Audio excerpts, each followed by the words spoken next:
Herkese selamlar. Daha önceden de başıma gelen sinir bozucu bir arızayı anlatmaya çalışacağım. Eminim birçok kişinin başına gelmiştir. Arıza şu: kapı kilidini açtıktan sonra bagaj tuşumuz bagajı açmaması. Bunun da sebebi genelde aracı yıkadığımız zaman bagaj tuşuna su kaçmasından dolayı kaynaklanıyor. Arıza çözümüne geçmeden önce izleyicilerin çoğu abone olmayan kullanıcıdır. Destek olmak için kanala abone olursanız sevinirim. Geçelim videomuza. İlk önce bagajımızı manuel açmak için arka koltuğumuzu indirip bagaja ulaşım sağlamamız lazım.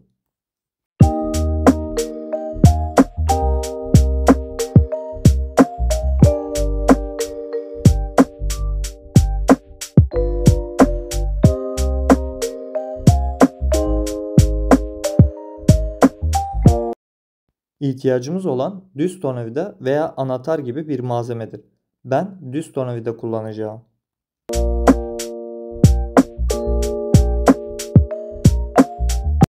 Gösterdiğim bagajımızı manuel olarak açabileceğimiz yerdir. Elinizdeki malzeme ile beyaz renkli pimi sola doğru ittirin, bagajınız açılacaktır.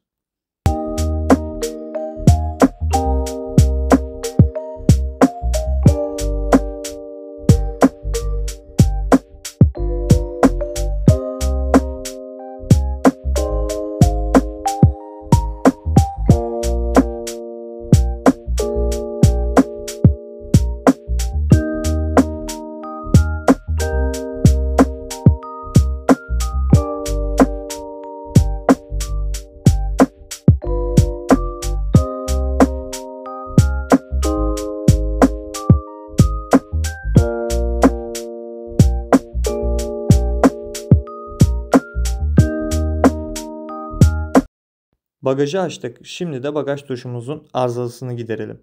Bagaj tuşunu çıkartmak için sağ ve soldan hafif tuşu kastırın. Tuş yerinden çıktıktan sonra sol ve sağda tırnakları bulunuyor. Ben sadece soldaki tırnağı bastırarak çıkartıyorum. Sizler de çıkmazsa ikisine birden bastırıp kendinize doğru çekin, çıkacaktır.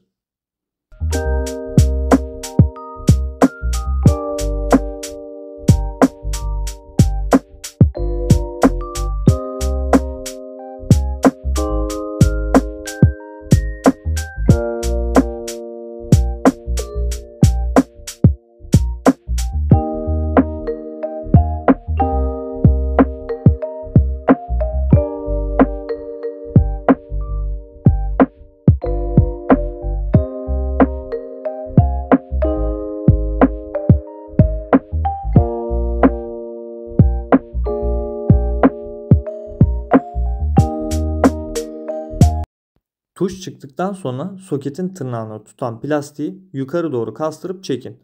Bu sayede soket fişini çıkartmış olacağız.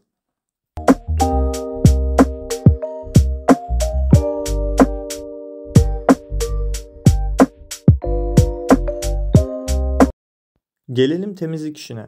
Tuşun kasasını ayırmak için 4 adet tırnağı hafif kastırarak kasayla tuşun bastığı yeri birbirinden ayırın. Ayırdıktan sonra mantığı göstermeye çalışıyorum. Tuşa bastıkça aşağı gelen bir pim göreceksiniz. O pim elektriği tamamlayıp bagajı açma işlemini sağlıyor.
Temizleme işlemi için ben elektrik malzemelerde kullanılan kontak spreyi kullanacağım.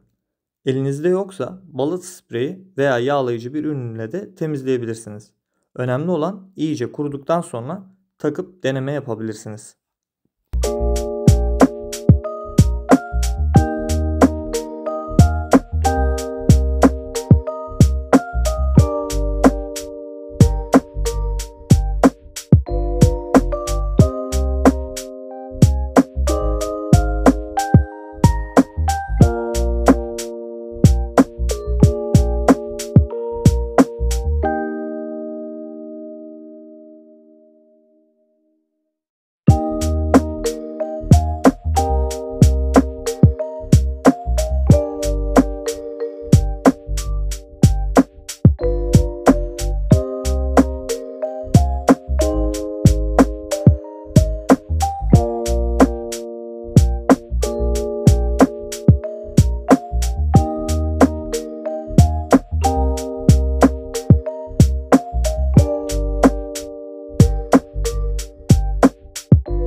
Bu işlemi yapıp yapmamanız size kalmış. Bunu da yapma sebebim temizleme işleminde bakır parça çıkabiliyor. Çıkması durumunda nasıl takılacağını gösteriyorum. Eğer çıkartırsanız veya çıkarsa yerinden iyice temizledikten sonra nasıl takacağınızı ileride gösteriyorum. Anlatmak gerekirse bakır levhanın uçlarının gireceği 3 adet çentikli yer bulunuyor. Sağ ve soldakileri direkt yerine geçiriyoruz. Ortada kalanı çentiğe doğru bastırıp yerine oturtmasını sağlıyoruz. Taktıktan sonra bakır levhaya basıp denemesini yapabilirsiniz. Son olarak kasanın temizliğini yapıp tuşumuzu topluyorum.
Burada da tuşun kasasını birleştirirken yay kısmının nereye geleceğini gösteriyorum.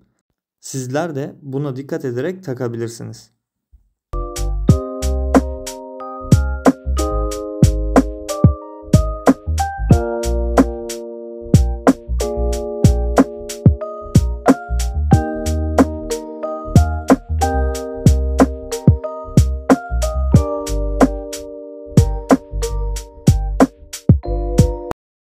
Temizlik ve kuruma işlemi bittikten sonra toplamaya geçebiliriz. Soketi ters takma şansımız yok. Gösterdiğim gibi tırnaklı yerler birbirine geçecek şekilde soketimizi takıyoruz. Tuşu yerine oturtturup iki yandan bastırıp tırnakların tutmasını sağlıyoruz.